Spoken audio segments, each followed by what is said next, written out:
नमस्कार, स्टेट उत्तराखंड देख रहे हैं आप और मैं हूं आपके साथ आयुष भारद्वाज।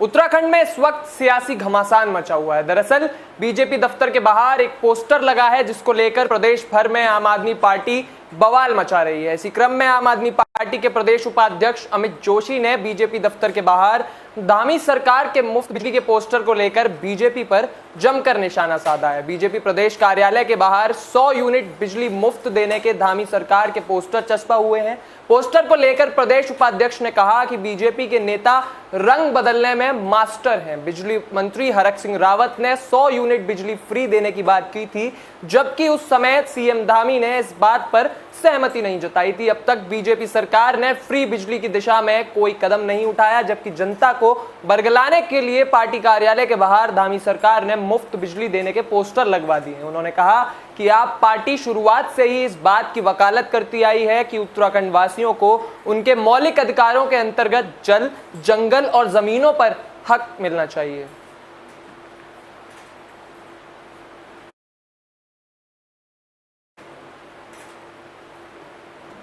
अगली खबर भगवानपुर से है, जहां भगवानपुर थाना पुलिस के हाथ बड़ी कामयाबी लगी है। पुलिस ने 1 वर्ष से फरार चल रहे इनामी अभियुक्त को गिरफ्तार किया है। आपको बता दें कि एसएसपी हरिद्वार के निर्देशों पर चलाए जा रहे इनामी वांछित अभियुक्तों की गिरफ्तारी के लिए अभियान के अंतर्गत भगवानपुर थाना पुलिस को यह सफलता मिली है। दरअसल 1 साल पहले भगवानपुर के बुग्गावाला थाना क्षेत्र की फैक्ट्री के मैनेजर ने भगवानपुर थाने में तहरीर दी थी कि अज्ञात लोगों द्वारा फैक्ट्री की जमीन में लगे काफी संख्या में लगे हुए पॉपुलर के पेड़ काट दिए गए हैं। उसी तहरीर के आधार पर साजिद का नाम सामने आया था, जिसे गिरफ्तार कर लिया गया था, जिसके बाद 2 और आरोपियों का नाम सामने आए थे जो पिछले 1 साल से फरार चल रहे थे। उनमें से एक को गिरफ्तार करने में पुलिस को सफलता मिली है। मुखबिर की सूचना पर अभियुक्त की गिरफ्तारी हुई है। साथ ही साथ पुलिस का कहना है कि अभियुक्त का उत्तर प्रदेश और उत्तराखंड में भी आपराधिक इतिहास रहा है।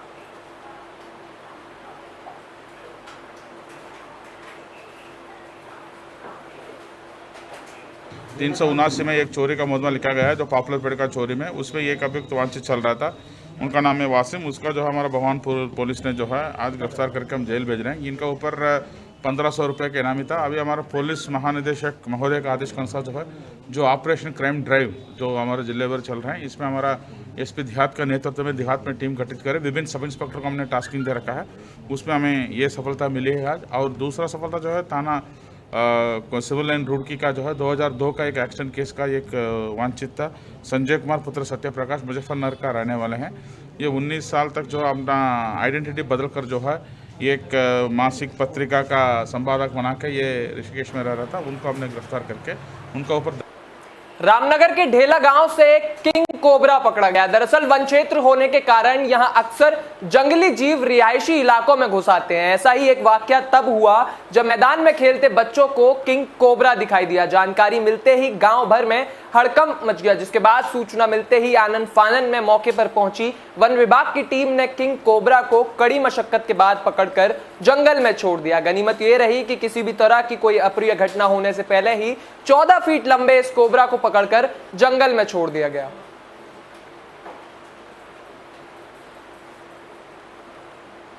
अगली खबर उत्तरकाशी से है, जहां उत्तरकाशी के जिलाधिकारी के निर्देशानुसार जिले भर में स्वास्थ्य केंद्रों पर व्यवस्थाएं सुदृढ़ करवाई जा रही हैं। स्वास्थ्य विभाग द्वारा कोविड-19 की तीसरी लहर को देखते हुए मोरी प्रखंड के सुदूरवर्ती प्राथमिक स्वास्थ्य केंद्रों को लेकर तैयारी की जा रही है। इसी क्रम में आराकोट पीएचसी पर मूलभूत सुविधाओं को दुरुस्त किया गया है। किसी भी आपात स्थिति से निपटने के लिए 6 ऑक्सीजन बेड और 1 एम्बुलेंस प्राथमिक स्वास्थ्य केंद्र को दी गई है। दरअसल जिलाधिकारी ने आम जन को उनके नजदीकी चिकित्सा केंद्र में ही प्राथमिक उपचार की सुविधा दिलवाने के लिए जनपद की समस्त सीएचसी और पीएचसी को सुदृढ़ करते हुए मूलभूत सुविधाएं चाक चौबंद करने के निर्देश दिए थे, जिसके तहत आराकोट पीएचसी पर यह सारी व्यवस्थाएं की गई हैं। वहीं चिकित्सा अधिकारी ने बताया कि जिलाधिकारी के निर्देशों के अनुपालन में पीएचसी आराकोट में बिजली और पानी की समुचित व्यवस्था भी की गई है, क्योंकि बिजली बहुत ही जरूरी है, तो उसके लिए 5 किलोवाट का जनरेटर भी परिसर में लगवाया गया है। पीएचसी में 2 डी टाइप ऑक्सीजन सिलेंडर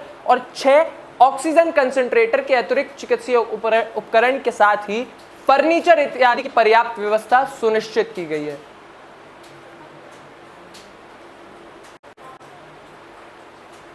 अगली खबर की तरफ चलते हैं, जहां उप जिलाधिकारी ने उत्तरकाशी के वीरपुर और डुंडा बाजार में परचून और सब्जी आदि की दुकानों पर औचक निरीक्षण किया है। निरीक्षण से इलाके के दुकानदारों में अफरा तफरी मच गई। निरीक्षण के दौरान सभी दुकानों पर विक्रय की जाने वाली वस्तुओं की रेट लिस्ट चस्पा मिली, तो वहीं एक दुकानदार पॉलिथीन का प्रयोग करते पकड़ा गया, जिस पर भारी जुर्माना लगाया गया है। उप जिलाधिकारी ने सभी दुकानदारों को निर्देशित करते हुए कहा कि सभी व्यापारिक दुकानदार अपने अपने प्रतिष्ठानों में अनिवार्य रूप से रेट लिस्ट चस्पा करें और कोई भी दुकानदार पॉलिथीन का प्रयोग करते पकड़ा गया तो संबंधित के खिलाफ आवश्यक कार्रवाई की जाएगी।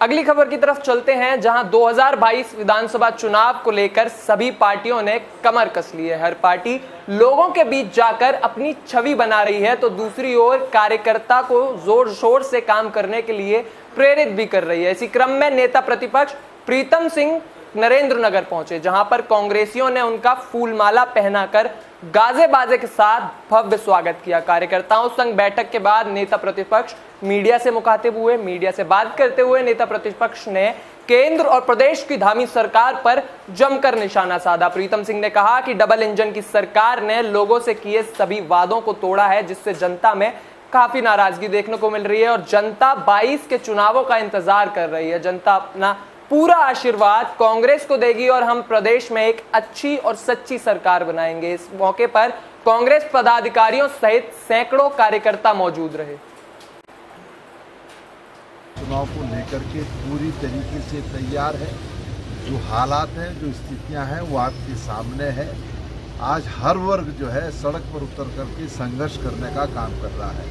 2017 में जो वादे डबल इंजन की सरकार ने किए थे, इनमें से एक भी वादा पूरा नहीं हुआ है। लोग भारतीय जनता पार्टी सरकार के चाल चेहरे को पहचान चुके हैं। वो बेसब्री से 2022 का इंतजार कर रहे हैं। चुनाव को लेकर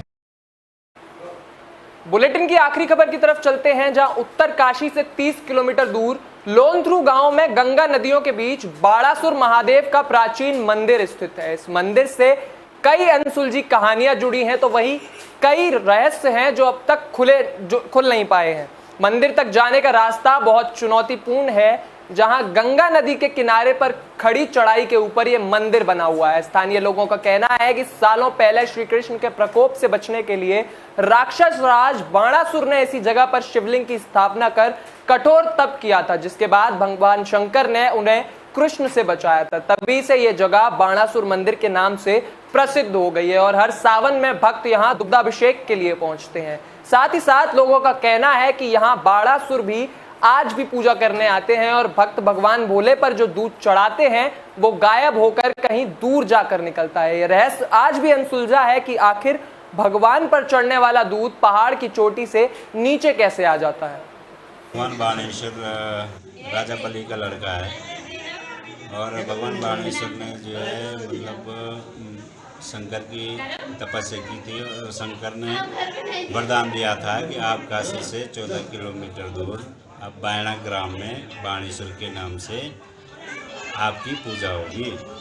और इसमें जो है 5 गांव के भक्तजन आते हैं और गाय से दूध निकालते हैं। गाय का दूध होता है, उसमें पानी थोड़ा भी नहीं मिलाया जाता है।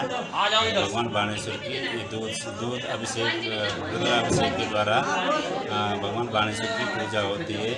29 गति श्रावण के महीने बाणासुर मंदिर को लेकर कई कहानियां हैं जो आज तक अनसुलझी हैं और साथ ही साथ कई रहस्य हैं जिनका अभी तक पता नहीं लग पाया है। लोग चकित हो जाते हैं देखकर कि मंदिर में शिवलिंग पर चढ़ाया गया दूध पहाड़ी की चोटी से नीचे कैसे आ जाता है।